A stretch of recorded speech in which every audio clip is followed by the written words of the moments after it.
Some of you guys are talking as if Damien Martinez forgot how to run the football. Trust me, number 6 is going to break out.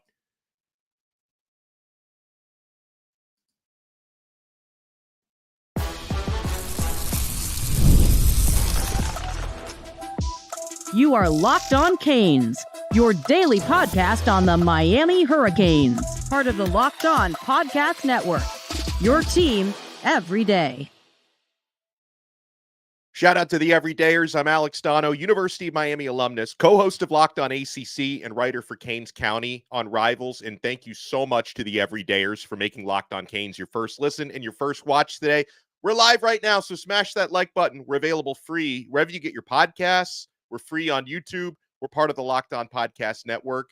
Your team every day. Today's episode is brought to you by Game Time. Download the Game Time app, create an account, and use code Locked On College for $20 off your first purchase. On this loaded episode of Locked On Canes, we're going to talk about that QB killer narrative that people try to put on Mario Cristobal. Mario's got a quarterback who's doing pretty well so far this year. Most surprising players and position groups on the team so far. We'll talk about it. We'll talk about these USF fans. I got to say, the USF, I know some of you are annoyed at how much trash they're talking, but they're making the build-up a lot more fun. The USF delusional weirdos are making the build-up for this game a lot more fun than it could have been otherwise. But, guys, I want to talk a little bit about Damien Martinez, who was one of Miami's prized acquisitions in the transfer portal. He's been the starting running back so far this season, but like some people are your rats off a ship already on Damien Martinez because he's not had like the 100-yard plus game. He's not had the sort of breakout game that you've expected so far. We get a question from one of our Locked On Canes insiders that says, do you think Martinez will start on Saturday against USF? He says, I know his expectations of playing time had to be higher than we've seen. We'll talk about that. He says, I know the truth teller talks about him tiptoeing in the backfield, but his style seemed to work just fine against both FAMU and Florida. First things first, I'm assuming Damien Martinez is fully healthy, and I think he is. I don't have any reason to believe otherwise. So, yeah, I believe he is going to start again against USF. And I've seen all these hot takes about Martinez. And it makes me think of you. Some of you, I think, have lost your minds a little bit. Or when Miami's doing so well, you start to kind of nitpick some of the first world problems, right? Because, Florida State is a third world program right now. Miami, a first world program. So sometimes you start to nitpick the first world problems. Martinez against Ball State last week. He only got 3 carries for 3 yards. But I strongly believe that his workload in that game, or lack thereof, had a lot to do with load management and Miami taking the opportunity to give playing time to other running backs on the roster, like Ajay Allen, who had a huge game. He had 104 yards and a touchdown. Jordan Lyle, who had another good game and a touchdown. So you didn't need Damien Martinez to win that game. I believe they're saving his legs for bigger challenges where USF might end up being the biggest challenge you've faced so far this season. You've got other tougher games on the schedule. As far as the toe tapping or the dancing in the backfield that some people have been a little annoyed by, yeah, Damien Martinez, he's got a Le'Veon Bell style. Maybe sometimes we're going to need him to hit the hole a bit more decisively. That might be something he's working on. He's still adapting to a new team, a new offensive style, a new offensive line. And by the way, on that offensive line, let's not forget all the rotation we've already had there with Jalen Rivers not having played the last couple of games. And Ryan Rodriguez, who started the season at left guard, has not played since. He's recovering from an injury. And yeah, Jalen Rivers is going to be returning this week to his starting left tackle job. So running over that left side, which Martinez likes to do, that's going to become more effective now that Jalen Rivers is back. And it's not like Damien Martinez is running poorly this season. He had a 33-yard touchdown run against FAMU. He had that highlight reel 17-yard run against Florida where he bodied a safety who tried to tackle him. So far this year, Martinez, he's averaged 5.5 yards per carry. It's a little over a half yard below his career average, or at least his average from the last 2 seasons, which was 6.1 yards per carry. And yeah, Martinez, he hasn't had a big workload yet. He hasn't had a 100-yard game yet at Miami, but I think that could come this week, guys, because, yeah, I expect him to start. And I expect Miami, there are different ways to attack USF's defense. They're actually more vulnerable to the pass than they are to the run. But I still expect a steady diet of Martinez and Fletcher to try and wear down USF's defensive front for the first 3 quarters. And when you have Martinez and Mark Fletcher, by the way, he has been excellent so far this season. I mean, you could definitely, like, I'm not telling you Martinez has been Miami's best back so far. I believe Mark Fletcher has been. Like, that's the guy who has stood out the most to me in the backfield. And then, of course, Ajay Allen just had his breakout game against Ball State. But when you've got Martinez and Fletcher, who are both at or over 225 pounds, they can help you wear down that USF defense. And last thing I'll say for now on Damien Martinez, I watched the man practice, and I watched a lot of him at Oregon State, and I can promise you the guy is not going to be a bust or even a disappointment here at Miami. Damien Martinez is going to be playing on Sundays probably next year. He does have 2 years of eligibility left, but he'll probably be playing on Sundays next year, if not the year after. And he's only getting started at Miami, okay? So don't worry too much about Damien Martinez. I mean, you remember before the season started, those comments from Jonathan Taylor, NFL standout running back who's worked out with Martinez, and he talked about how impressed he is with Martinez's combination of size and speed and shiftiness. So his day is going to come, and you're going to need him, I believe, a lot more against USF this weekend than you needed him against Ball State. So it stands to reason that the Damien Martinez breakout game, if you claim he hasn't broken out yet because he hasn't gone over the 100-yard mark, I think that breakout game could be coming this weekend. We get another question from the Locked On Canes Insiders chat. If you watched Alabama pull away late against USF, he asks, it was using plays where they took advantage of their playmakers in space, and speed was the key. Even as big and physical as Alabama is, I don't think they could have just run the ball down their throats and won by any margin at all. If the game is tight, do you see us going to a track meet type of lineup to take advantage of their inability to cover them and the playmakers on the same play? Well, okay, couple things. And I'm not trying to, take too much away from Jalen Milroe, who's an excellent player, but I will tell you that when it comes to attacking the football down the field, Cam Ward is more dynamic in that area than Jalen Milroe is. So I think the downfield passing game, if there is something to exploit there, the USF Bulls, and I know this is a little skewed by having played against Alabama so far this season, but USF is 94th in the country against the pass. Like, again, 3-game sample size. They had Alabama on their schedule already, but they've not been world beaters in defending the pass. I believe Ward is going to give Miami opportunities to attack downfield. And, who's stopping Cam Ward? He's off to such an amazing start. We'll talk more about it. And so, yeah, I do think Miami is going to be creating space, getting their playmakers involved. I could definitely see in this game another touchdown reception for Chris Johnson, who's the fastest player on the team. Jacoby George, he looked at his best last week. Jacoby George is going to be a guy to get the football to in space. And, of course, Xavier Restrepo is going to eat. That dude is always open. He is always going to eat. So it's like, I don't expect Miami just to come out there and just be guns blazing, throwing down the field on every play. I do believe Miami is going to want to establish a physical running game against USF. USF is 51st against the run, 94th against the pass. But when it comes to attacking space and getting your playmakers open, I think Cam Ward could probably be even more effective in doing that than Jalen Milroe for Alabama was. And I think that definitely plays into Miami's advantage, okay?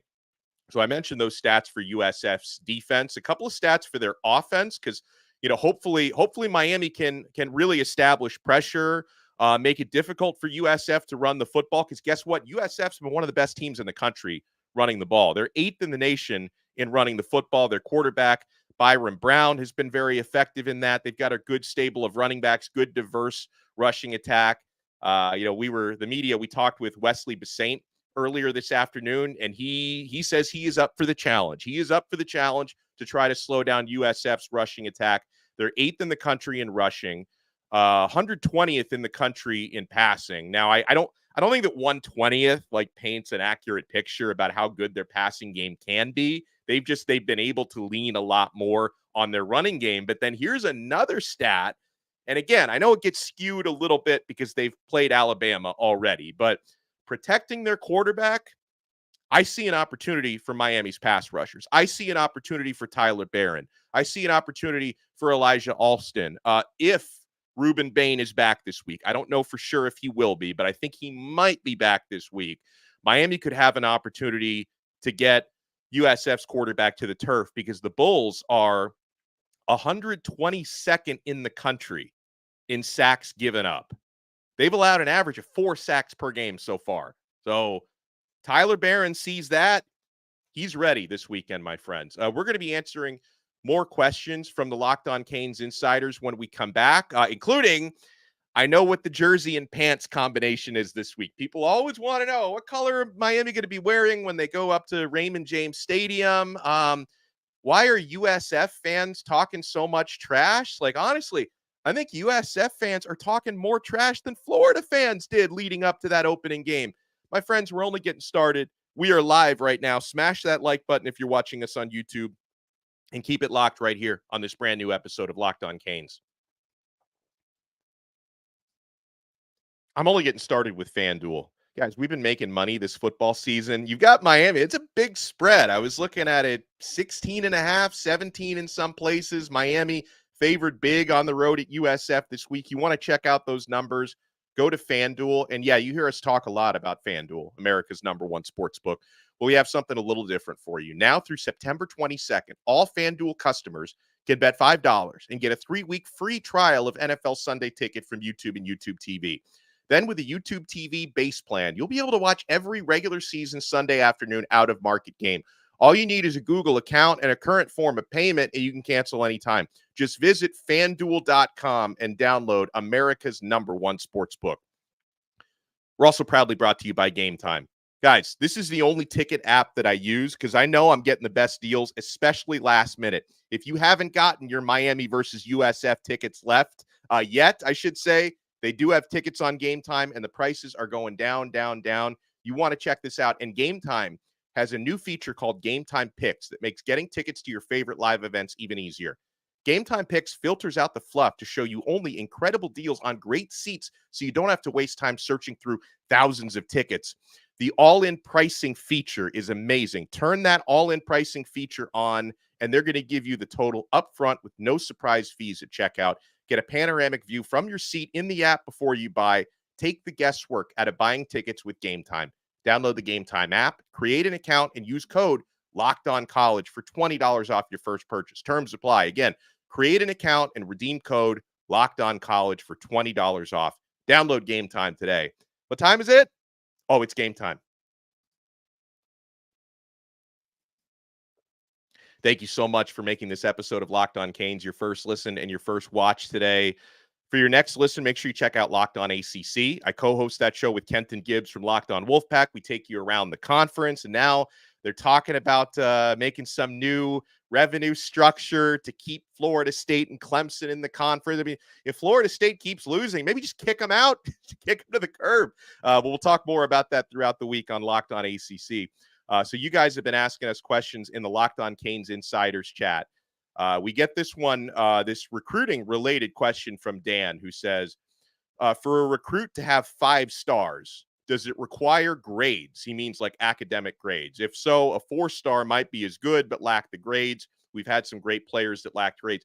To my understanding, I don't think that, and each, even all the different recruiting services have different criteria for what makes a 5-star, 4-star, etc.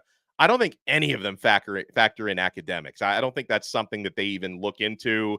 Most of the recruiting services, I think all the recruiting services, they try to approach it like you're grading a player in high school, trying to project how high they'll be drafted in the NFL, 4, 5, 6 years down the road. That's the criteria they use to give out the star system. It's obviously an imperfect science. Academic grades do not. And yeah, Lunker Dog here is right. A 5-star is a projected first round. That's why the sites only give out 32 5-star grades. They do not factor in academics. Maybe they should at least a little bit, because you're right. There are certain schools, some schools like Florida State and USF accepts like 50% of the applicants. Those are diploma factories, those schools. Other schools like Miami have higher standards. So yeah, you have at certain times run into points where it's a little bit harder to accept players if they don't have the grades. I mean, my idea of a perfect 5-star, there are other examples out there, but Armando Blunt is a great example to me, because that dude was a 5-star on the field, and he was also a 5-star in the classroom, to a point where he was able to graduate high school a year and a half early. Like that dude, Armando Blunt, to me, who is going to keep getting better and better in a Miami uniform, is a great example of what I would call a perfect 5-star, because he's got the total package, the grades and the football grades as well. Julio wants to know, where did USF's fans get the confidence to talk so much trash before this game? They held Alabama within 4 touchdowns. They really got gassed up about that they held Bama. What was it, 26 points or 24 points they lost by? But honestly, in all seriousness, I've actually enjoyed seeing all these USF accounts, and I only think it's like 3 or 4 accounts, but they tweet so much that it kind of makes you feel like the entire internet is talking trash in favor of USF. And it's the one that is leading the charge is the USF Barstool account, who's and on some of the stuff they've been saying is kind of funny. They're clearly trolling. So the way that I see some Miami fans have like reacted with legitimate anger at the USF Trash Talk, I would highly recommend don't even waste an emotional response on these idiots, because you know what's going to happen. Miami's going to go in there. Miami's going to beat USF comfortably. And all these USF X accounts, and I think all the ones talking trash, are completely anonymous. We don't know who is actually behind these accounts. They're just all going to crawl into their caves and hide and not have any accountability for it. So who cares, man? I'm enjoying it. Like seeing these USF fans talk all this trash. Like I'm bookmarking some of these posts, and we're gonna have a good time after the game, throwing it back in their face. And Pat Mack is asking in the chat, is there a Locked On USF? There is not. There is not a Locked On USF. If there was, I would be doing crossovers with the Locked On USF host. I will be having on a USF alum tomorrow who follows their football team closely, who's for anyone who's like listened to me on radio for years, if you go way back with me, you'll remember Tito Benach, who's been my producer before and a co-host with me at times before.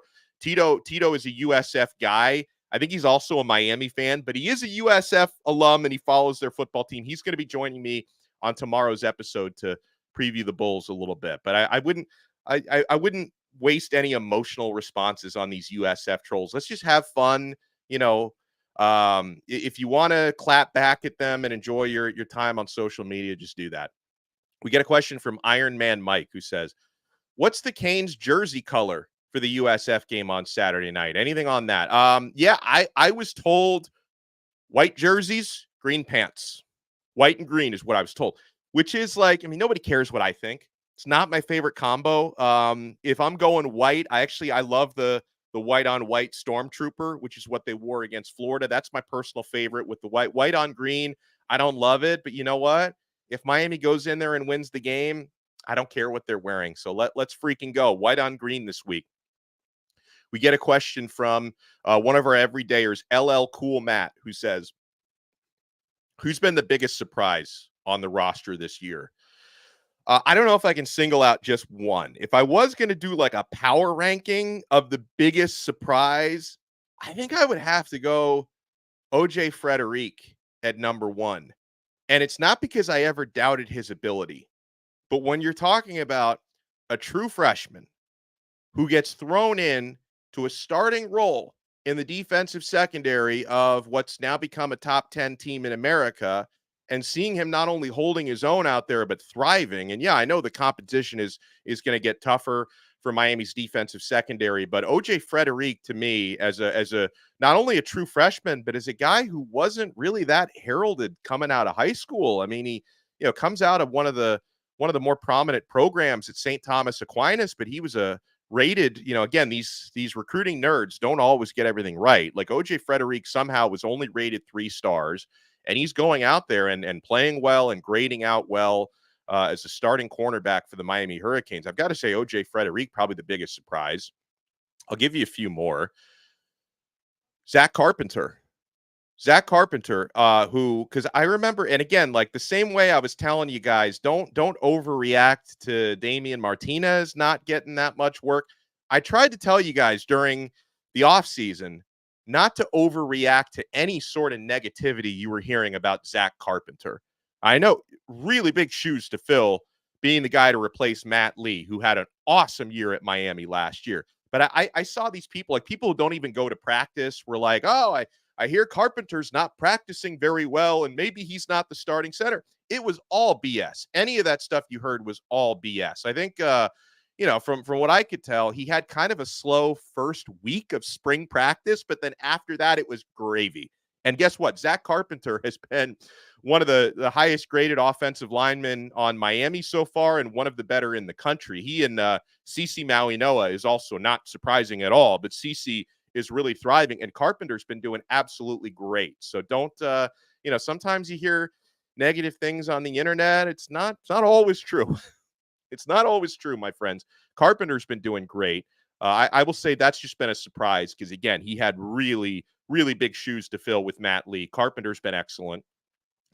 I would say for this reason, Jacoby George has been a surprise. And I'm not just saying that because of what he's done on the field, because you expect excellence on the field from number 3 on offense, but no personal foul penalties. Every week, guys are trying to bait him into retaliation, and he's not taking the bait. Tremendous increase in maturity. And of course, on the field, you saw JG have a breakout game last week. So Jacoby George, the amount of restraint he's showing, because teams will keep trying to bait him all season long. Let's hope he never takes the bait. And also Jaden Harris at safety. He's been a really pleasant surprise so far, Harris. And I would say the entire defensive secondary haven't faced their toughest tests of the season just yet. Those will come. But the defensive secondary, some people thought it would be a weakness. I thought it would be a question mark, but they've answered those questions so far and done a fantastic job. All right, so I got a really timely question that I'm going to answer here about whether Cam Ward can help break that narrative that Mario Cristobal is a quarterback killer. We will discuss right here. We're not done yet on this brand new episode of Locked On Canes. Folks, I want to talk about Roy. Have you heard about this? Roy stands for Return on You, and it's a new platform that lets you, the fans, get involved in NIL like never before by making contributions directly to your favorite athletes. By supporting players directly, you can help shape rosters, retain talent, and keep your favorite athletes out of the transfer portal. As you know, NIL has changed the game for athletes. Roy changes the NIL game for fans. Roy allows fans to directly back their favorite college athletes. With Roy, fans can play a key role in shaping the future of their favorite teams while athletes maximize their name, image, and likeness potential. Fans' contributions are securely held and are only distributed if the athlete makes the decision that aligns with the fan's support. If not, the money is returned to the fan. Download Roy for iOS or Android and enter referral code Locked On, and you'll automatically be entered into a sweepstakes to win $5,000 cash. Just visit roy.com for additional, join roy.com. Visit joinroy.com for additional details. No purchase necessary. Void where prohibited. Get off the sidelines into the NIL game with Roy.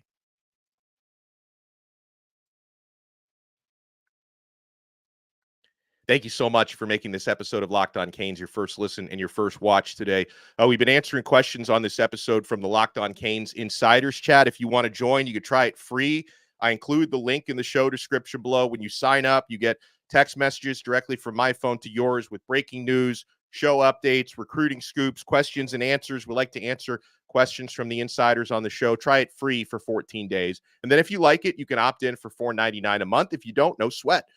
All right. So we get this question. I want to try to find this one about Cam Ward. Okay, here we go. Hey, Dono, I've been seeing a lot of mock drafts with Cam Ward in round 1. Just curious, what team do you think he'd do the best with if he were to go round 1? And this also makes me think, do you think Cam Ward, if he continues his success and gets drafted in round 1, that it would kill the narrative that Mario can't develop QBs? So for the first part of your question, I'm a Miami Dolphins homer. I want Tua to get well soon, but I'd love to see the Dolphins draft Cam Ward. I don't want Cam to play. I hate every other NFL team outside the Dolphins. Ward is going to be a star in the NFL. Who knows? But selfishly, I would want to see Cam Ward in a Miami Dolphins uniform. As far as like the whole Cristobal narrative, well, here's the thing: like the way you phrased it, will it kill the narrative that Cristobal can't develop quarterbacks? Sadly, no, it would not kill that narrative because Cristobal didn't really develop Ward. Now, I do think that there is some, this is his 5th year as a starter. So obviously the previous 4 years had nothing to do with Mario, had nothing to do with Shannon Dawson. I still think Ward is getting better, and Miami staff should get some credit for that. If he keeps the fumbles down, he hasn't fumbled yet this year. If he keeps the interceptions down, he's got an 11-to-1 touchdown to interception ratio. I do think Miami staff should get some credit for that. They probably won't, because it's Ward's 5th year. But as far as the quarterback killer narrative goes, which I think is it's a ridiculous narrative, because Justin Herbert played on a Mario Cristobal team and his draft stock was high enough to go 6th overall, right? So it's like people love this quarterback killer narrative. And you watch Cam Ward play on Saturdays, does it look like the head coach is trying to hold him back? No. Does it look like the OC is trying to hold him back? No. They are letting that dude play. Cam Ward is not Tyler Van Dyke, and no disrespect intended. I know TVD suffered a season-ending injury. I'm so sorry, and I'm praying for him. I really am, because he's a great dude. I never want to see that happen to anybody. But, Cam Ward, like when you have a quarterback like that, you let the guy play, and Mario and Dawson are doing that. So I think the whole quarterback killer narrative that people like to bring up is absolutely ridiculous. We got Stephen C wants to know who would be a potential transfer quarterback for next year if we have to go that route. I mean, Steve, we got a question like this last week. It's too early for me to entertain transfer quarterback questions, especially since our guy Emory Williams played lights out last week when he got into that Ball State game. He just might be the future. Judd Anderson might be the future. Luke Nickel probably wouldn't be ready to start next year. He might be the future. It's like, we'll cross that bridge when we get to it. We got plenty of time before we start talking about transfer quarterbacks or developed quarterbacks. We get this question from Donnie Q, who says, if Miami continues this trajectory and makes it to the college football playoff, do we have the pieces and depth to make a true push for the Natty? I think it's fair. Like, whenever I bring this stuff up, people call me a hater. Like, how come you don't have enough faith in Miami? Like, Miami is, from a roster build standpoint, Miami is years behind Georgia. They're few years behind Ohio State. They're like a year behind Texas, right? Because, Texas got into the playoff last year. They look even better this year. So when it comes to like a pure depth standpoint, I don't believe that Miami quite has the depth of, I always use the Georgia Bulldogs as the gold standard, because from a depth standpoint, they are, right? Where Ohio State is the gold standard for receiving cores in recent years, Georgia is the standard for overall depth. Miami is not quite there. However, I will give Miami some credit in saying that Miami does have the most talented roster that we've had in years. And I think Miami might just have the most dynamic quarterback in the country. So that can erase some of those disadvantages. So we'll see. It's also, we played 3 games, a lot of important games left to win. But, I'll say it. I don't think Miami is, at the championship level depth standpoint compared to a few others in the country. But I think Miami's very good, and they have a really enticing quarterback. So I wouldn't completely rule that out. But it's a little early to entertain that question. We get this question from Tampa Lou. And Tampa Lou, I hope you're going to the USF game if you live in that area. Besides quarterback, what's our biggest need going into next year going to be? Man, getting all these questions about next year. It's like we can't focus in the now. Miami's going to need to replace Zach Carpenter at center. You're going to have to replace Cam Ward quarterback. You're in good shape in a lot of other areas, I think, including some young defensive backs that are on the team and coming in. Let me see if I have another question about this week. Let's see. Get a question from Country Kane, who says, will Ruben Bain be back this weekend?